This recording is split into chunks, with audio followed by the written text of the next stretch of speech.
क्या चुनाव के जो परिणाम आएंगे अगर वो एनडीए के फेवर में होते हैं तो नीतीश कुमार ही मुख्यमंत्री होंगे या इस बार दांव कुछ और चला जाएगा?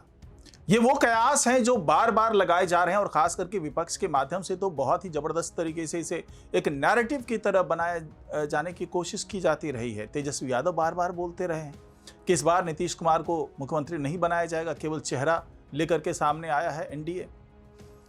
लेकिन इस बार जो एक नई नैरेटिव गढ़ने की कोशिश की गई वो ये है कि अब विपक्ष की तरफ से, खास करके कांग्रेस की तरफ से, यह दावा किया जा रहा है कि जिस तरीके से चुनाव प्रचार के दौरान पीएम मोदी ने नीतीश कुमार को अपने साथ कहीं नहीं रखा, उससे यह जाहिर हो गया है कि बीजेपी नहीं चाहती है कि जो नीतीश कुमार है वो इस बार मुख्यमंत्री बने।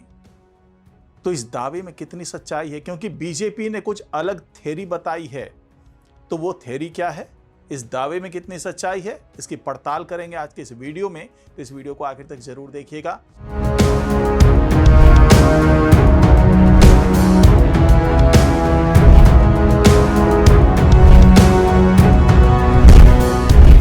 नमस्कार, मैं हूं डॉक्टर सुरजीत सिंह और आप देख रहे हैं YBN बिहार झारखंड। अगर आपने अभी तक इस चैनल को सब्सक्राइब नहीं किया है, सब्सक्राइब कर लीजिए और अगर आपको ये वीडियो अच्छा लगे लाइक कीजिए, शेयर कीजिए और कमेंट जरूर कीजिए।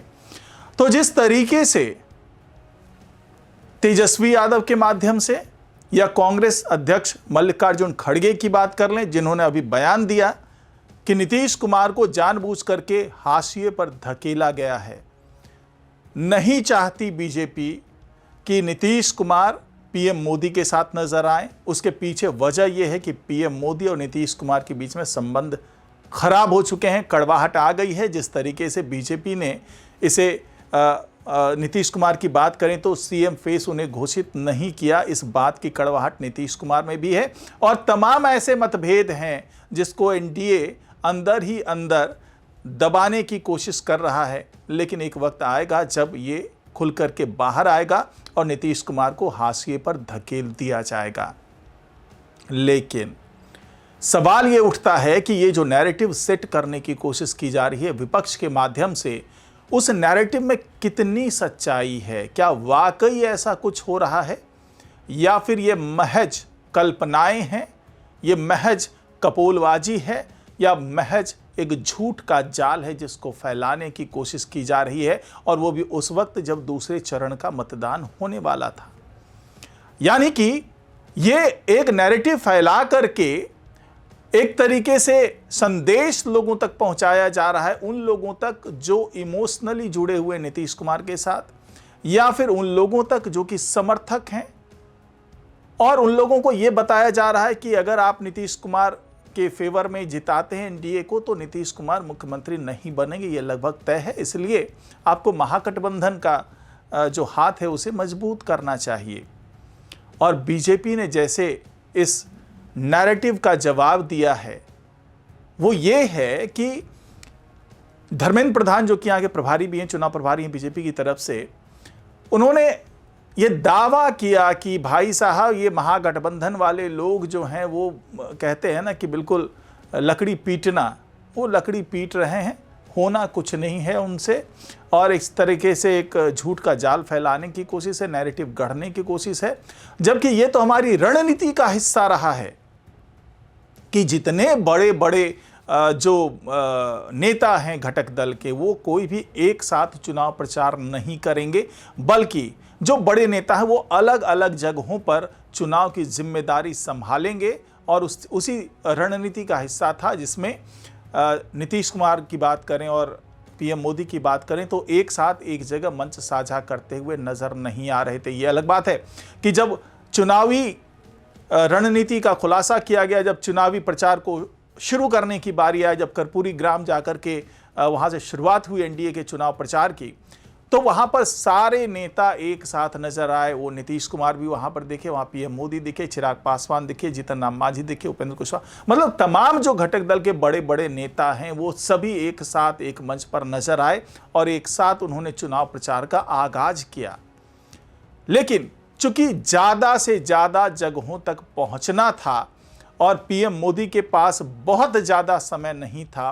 उन्होंने जो भी सभाएं की तो वहाँ पर पीएम मोदी के हिस्से में जो जो सभाएं आई वहाँ पर उन्होंने ज़बरदस्त तरीके से प्रचार किया और साथ ही नीतीश कुमार अलग दूसरे छोर पर वो चुनाव प्रचार करते हुए नजर आ रहे थे एनडीए के लिए। और कुल 84 चुनावी सभाओं को संबोधित किया नीतीश कुमार ने। और इसी तरीके से पीएम मोदी ने तमाम रोड शो किए, तमाम चुनावी सभाएं की। इसके माध्यम से एनडीए के पक्ष में लहर बनाने की कोशिश की गई। इसी तरीके से हम अगर चिराग पासवान की बात कर लें तो वो भी एक तरफ से मोर्चा संभालते हुए नजर आए। जीतन राम मांझी अपने इलाकों में घूमते नजर आए, उपेंद्र कुशवाहा अपने इलाकों में घूमते हुए नजर आए। कुल मिलाकर के सारे वोट बैंक, चाहे वो बीजेपी का हो, चाहे वो हम का हो, चाहे आरएलएम का हो, चाहे वो एलजेपीआर का हो, चाहे वो जेडीयू का हो, सारे जो कोर वोट बैंक हैं उसको एकजुट करने की जिम्मेदारी सभी घटक दलों के जो शीर्ष नेता हैं उनको सौंपी गई थी। और इसी रणनीति के तहत ये सारा कुछ हो रहा था। और इसी रणनीति का हिस्सा पीएम मोदी और नीतीश कुमार भी थे, जो वो एक साथ कहीं पर नजर नहीं आ रहे थे। इसके अलावा ये भी दावा किया जा रहा है, खास करके जिस तरीके से रक्षा मंत्री राजनाथ सिंह ने दावा कर दिया था कि इस बार जो सीएम फेस हैं वो हमारे नीतीश कुमार ही हैं, उनके ही नेतृत्व में चुनाव लड़ा जा रहा है और चुनाव जीतने के बाद वही एनडीए की तरफ से मुख्यमंत्री बनेंगे। इस तरह का दावा राजनाथ सिंह ने कर दिया। जो अमित शाह हैं उन्होंने भी इस तरह का दावा किया था कि नेतृत्व उन्हीं का है और सीएम के पोस्ट पर कोई वैकेंसी नहीं है। इसलिए विपक्ष वाले अगर ऐसा कुछ नैरेटिव गढ़ना चाहते हैं कि नीतीश कुमार के प्रति हमारे अंदर कोई कड़वाहट है या वो हाशिए पर चले जाएंगे, तो ऐसा कुछ नहीं होने वाला है। क्योंकि राज्य से लेकर के केंद्र तक नीतीश कुमार की पार्टी जेडीयू की जबरदस्त भागीदारी है, केंद्र की सरकार में भी भागीदारी है। उसी तरीके से बिहार सरकार में भागीदारी होने के साथ साथ नीतीश कुमार ही मुख्यमंत्री होंगे, इस तरह का दावा किया गया। अमित शाह के माध्यम से भी, राजनाथ सिंह के माध्यम से, जेपी नड्डा के माध्यम से, चिराग पासवान के माध्यम से, उपेंद्र कुशवाहा, जीतन राम मांझी के माध्यम से तमाम तरह के दावे किए गए हैं। और हर तरीके से जो विपक्ष का नैरेटिव है उसको तोड़ने की कोशिश की गई है और ये बताया गया है। क्योंकि बीजेपी की तरफ से ये भी दावा किया जा रहा है कि अब दूसरे चरण का मतदान समाप्त हो गया, इसके बाद इस तरह की कोई भी बात उठेगी नहीं। विपक्ष के लोग अब इसे मुद्दा नहीं बनाएंगे क्योंकि उनको पता है कि अब मुद्दा बनाने से कोई फायदा नहीं होने जा रहा है। और केवल मतदान को प्रभावित करने के लिए जो विपक्ष है वो इस तरह का मुद्दा बनाता रहा है और नीतीश कुमार को हर जो विवाद है उसके केंद्र में रखने की एक तरीके से आदत बना ली थी विपक्ष ने।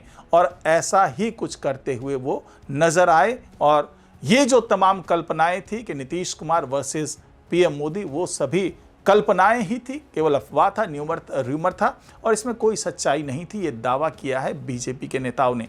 हालांकि अब चुनाव परिणाम आने में ज़्यादा समय नहीं है, महज 3 दिन के बाद सब कुछ साफ हो जाएगा कि किसकी सरकार बनेगी, कौन मुखिया बनेगा, किसके नेतृत्व में आगे सरकार चलने वाली है, सब कुछ साफ हो जाएगा। लेकिन उससे पहले इस तरह के चटखारे लगाना, इस तरह के नैरेटिव गढ़ने की बात है, ये केवल विपक्ष का मसला नहीं है। ये जो एनडीए है उसके तरफ से भी कई तरह के नैरेटिव सेट करने की कोशिश की गई और ऐसा ही कुछ होता हुआ नजर आया विपक्ष के माध्यम से भी।